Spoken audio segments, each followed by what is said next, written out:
Sehat nggih, Mbak nggih.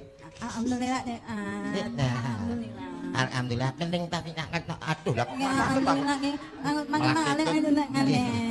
Anu, napa ana gangguan tenggorokan? Gimana ngono oh.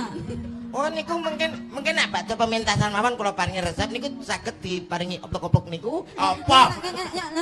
Nggih, mungkin kula gaweke nggih. Mono-mono. Nggih.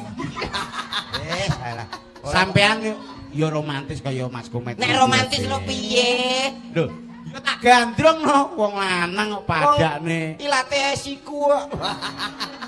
Ilatane kaya meteran gitu.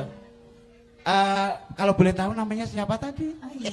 Aku kok mbayangno kene dicak nyanyi. Hei, Hah? janji tresno ya. Iya. Nyanyi. Mesti api.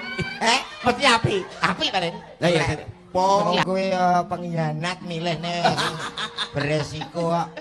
Wong liyane lho api-api. Piye api lho, Met? Piye api lho? Biyen.